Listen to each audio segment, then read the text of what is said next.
It is not in the least bit normal, nor is it in the least bit acceptable that a chief executive would threaten any American with hanging.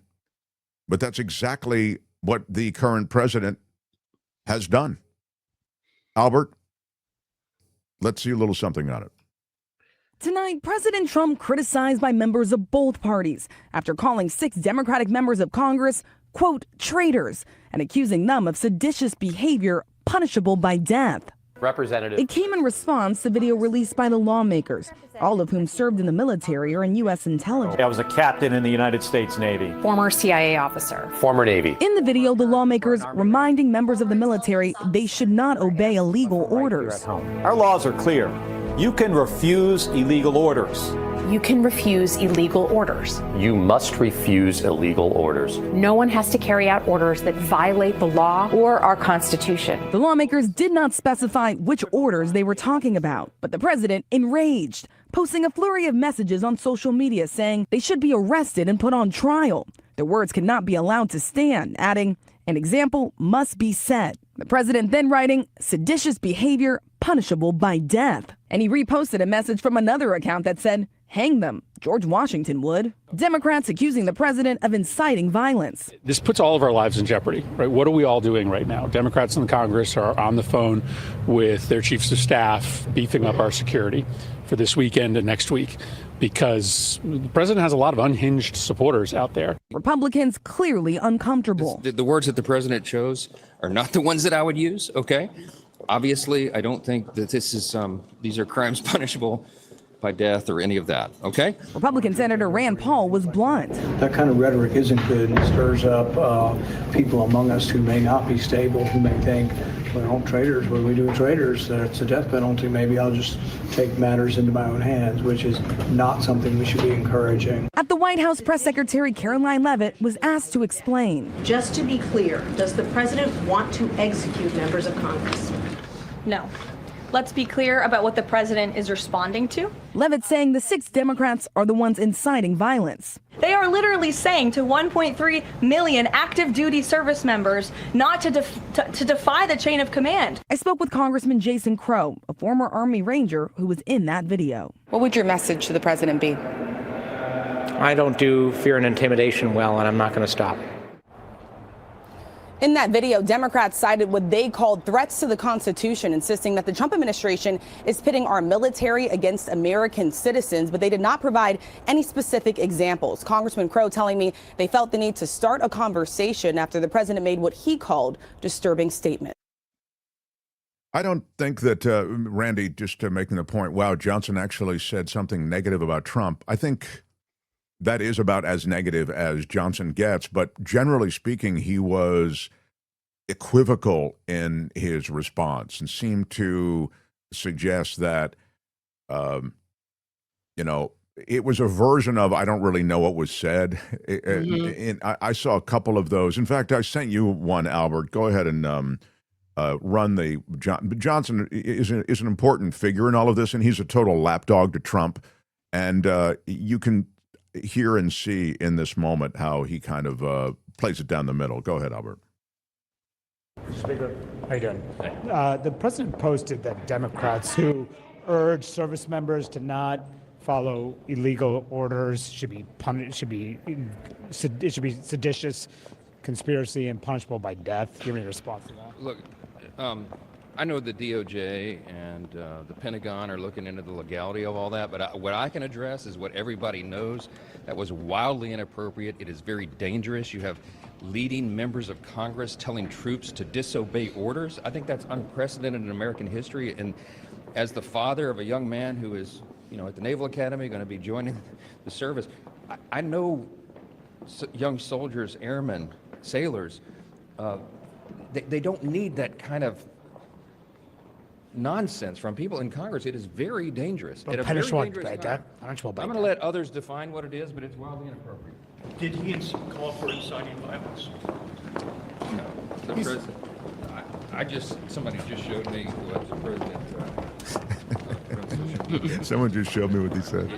He I'm sure, acknowledges that the Attorney attorneys have to figure all that out. So attorneys have to figure all that out. So you can see, I mean, Johnson, what he's essentially saying is, and his first reaction is really troubling. It was, hey, I am on the president's side as far as the fact that Democrats shouldn't be telling officers and enlisted people in the military to disobey orders. Well, the demand and reminder was very specific. It wasn't disobey orders, it was disobey illegal orders. Thank you. He left the most key word out. And as a result of Trump's pushback and threats toward Democrats, saying that they are traitorous, etc., there are a number of threats that are now being issued against Democrats. And as was noted by Chris Murphy there in that report, a lot of them are scared. This is the kind of one-off stochastic terrorism, domestic terrorism. The Proud Boys are part of this. The 3%ers are part of this. Those who were all pardoned on January 6th or pardoned for January 6th activities, they're all, in a way, and we talked about this at some length along the days that followed that pardoning, they're all part of a militia, in a sense, a Trumpian militia that is ready to do his dirty work. And so you have Senator Alyssa Slotkin from Michigan saying the number of threats against her exploded after Trump posted that social media message targeting Democrats. We've had hundreds and hundreds, if not, closer to 1,000 threats, she said. She's just one of the Democrats featured in that video. Chuck Schumer, Hakeem Jeffries saying that they've looked into security for the lawmakers who appeared in the video because of this threat. The Sergeant of Arms arranged for us to have 24/7 security, and that's because the threat level just went through the roof, said Slotkin. And again, this denouncing of Democrats and accusing them of seditious behavior, I mean, it's just outrageous. It also, I think, reveals a plan, right, on the part of Trump, which is to use the military as his own personal army, and I use that generically. But these forces are to be employed in any way he wants. We've already seen evidence of that as he has created these phony crises in American cities. I mean, as his nationalizing or federalizing of the National Guard has gone from city to city. And I think it sets the table and is revealing of something else that we've talked about, and we've talked about this at length, which is simply the deployment of the military in a chaotic, impulsive way to address a fake unrest, right? A concocted unrest, which is what you have had. You had it in Portland. You had it in Los Angeles. You can say, well, Mark, there was unrest in Los Angeles. There was unrest in Los Angeles in that, what was it? Let's call it a mile, okay, of L.A., which is generous. But it certainly didn't require the kind of presence that you're seeing in Washington, D.C. of the National Guard. But he is setting the stage for deployment of these troops at his whim so as around the elections to depress turnout. You have these shows of force that are very much part of what the Trump administration is all about. ICE is essentially his hired thuggish mob that goes into different communities and kicks ass. That's what they do. Dragging some 56-year-old landscaper to the ground and zip tying him isn't some courageous act. And as it turns out, more and more of these incidents are informed by arresting and detaining American citizens. These are not members of Tren de Agua or any kind of other gang from Latin America. This is an effort to stir the pot to the point that he's able to deploy the military and impose his will on this country, which will include messing with the election. And so it's either a plan to, in that case, depress the vote, it's a kind of voter suppression, right? Or to actually declare some sort of chaos and disruption to America's cities and voting processes so as to postpone the vote. These are things that are very much on the table for this administration. And as you see him touring a detainment facility here, if you're watching on YouTube, with Kristi Noem and some of these other people from the world of HHS, you see the manifest waste of federal dollars on Kristi Noem, who's a cosplaying, vacuous know-nothing who's been put in charge of this brutal policy associated with detaining all of these people. But this is part of a defining aspect of this administration. The brutality is deliberate, it's excessive, it's gratuitous. And so that's why you see the landscaper who's 56 getting thrown to the ground. You see the zip tying of kids on a Chicago street as they sit on the curb, zip tied, separated from their parents. It's deliberate. The message is, we don't take prisoners. And so the rhetoric being amped up as Trump has amped it up, associated with Democrats and their seditious activities based on this video that just says to the military, don't disobey illegal orders. It's all of a kind. It's all very much on brand for this administration. But Mark, I'm confused because I thought that Trump came out against speech that would incite political violence after the killing of Charlie Kirk. I thought he said, no, we shouldn't be doing this. We should, tamp it down. We need to be different in the way that we speak, and we need to respect each other because people are getting hurt. Isn't that right? Yeah. So there you go. No. So true. Right. I mean, this has always been, in my view, a very one-sided kind of smokescreen for what really has been as I suggest, a kind of, I think, deliberate strategy to create a divisiveness and a calling out of the other side on a level we've never seen before, and a call to violence. Again, if you look at white nationalism, I mean, it exists on the right. Now, I'm not saying that they're GOP voters per se. I mean, they may be GOP voters. I'm not calling GOP voters white nationalists. But what I am saying is that the system has been perverted, and there is a call to arms, a de facto call to arms from this president. So that's why they have amped up the kind of security around these lawmakers. I mean, it's really disgusting.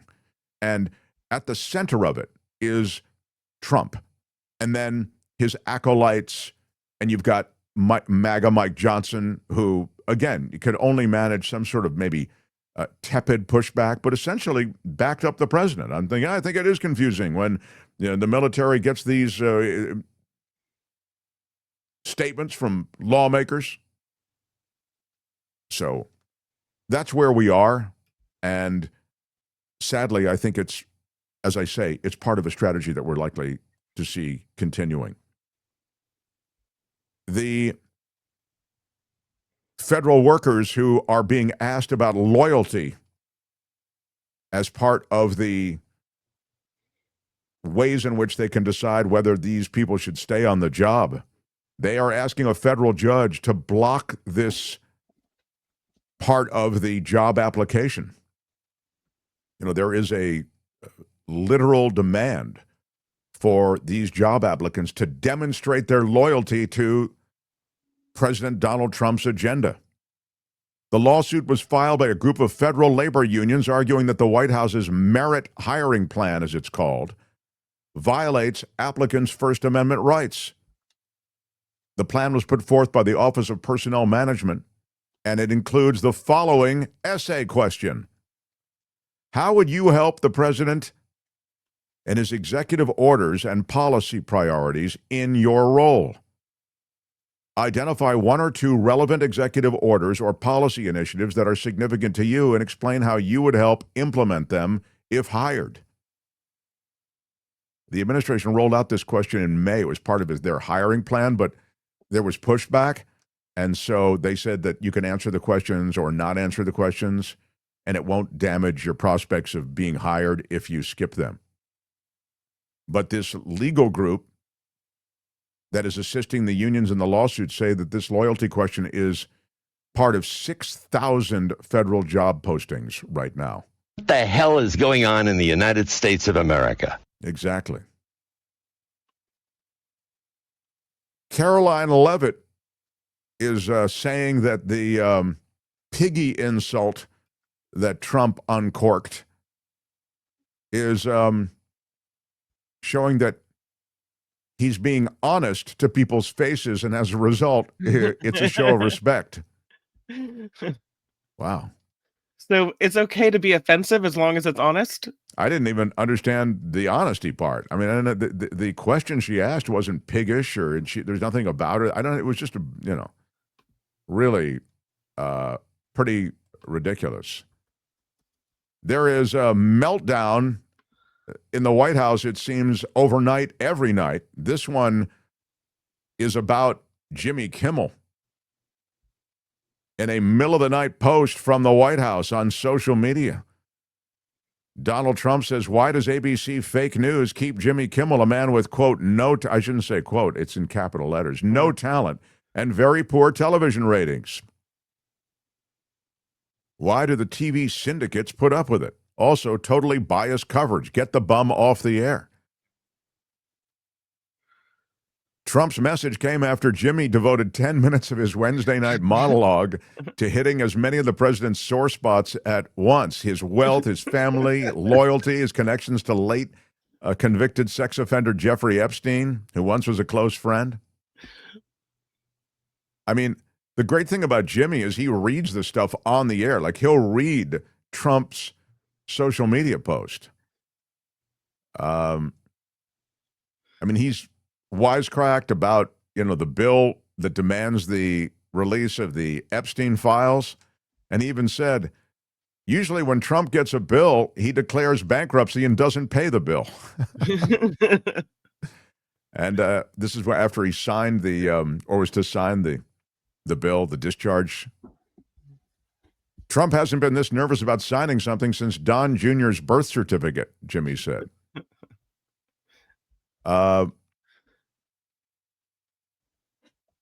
Anyway, the deal is Kimmel. I am astounded by Jimmy Kimmel's courage and how funny he is. It's just great, But the last thing I have for you in Chunk of Trump is something that is personally super disturbing to me. Donald Trump wants to open up new drilling off the coast of California and in the eastern Gulf of Mexico, or Gulf of whatever they're calling it.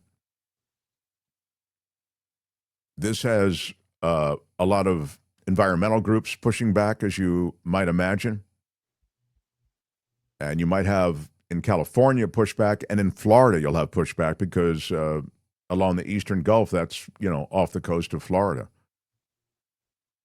They want to auction off the rights to drill in areas that include parts of the Gulf that had been considered part of the eastern Gulf of Mexico. But the Trump administration is now calling the region South Central Gulf of America. In both California and Florida, offshore drilling is controversial. Florida Republicans, as well as Florida Democrats, oppose drilling because of the importance of beach tourism to the state's economy. This would greatly expand offshore drilling plans, and it's all part of Trump's very aggressive move to increase offshore drilling, and he's been very aggressive about issuing leases for drilling. It would replace a Biden administration plan that proposed just 3 offshore lease sales. This would include as many as 34 offshore lease sales between 2026 and 2031, and 21 lease sales in addition off the coast of Alaska, in addition to the 6 in California and 7 in the Gulf.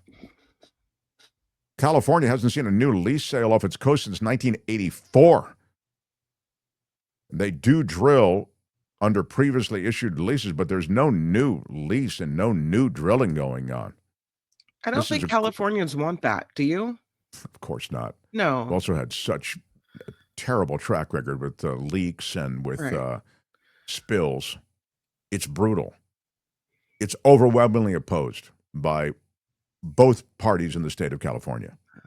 So, again, you have a president who knows nothing, who is wedded to an old world view, and who wants to get this plan on the books because it's a payoff, as he sees it, to his donors, many of whom are associated with big oil and fossil fuels. And so that's your chunk of Trump. Hi, it's Mark, and I thought that was great. Hit the notification bell. You'll know whenever there's a new video being dropped, and please subscribe to our channel to help us save the universe.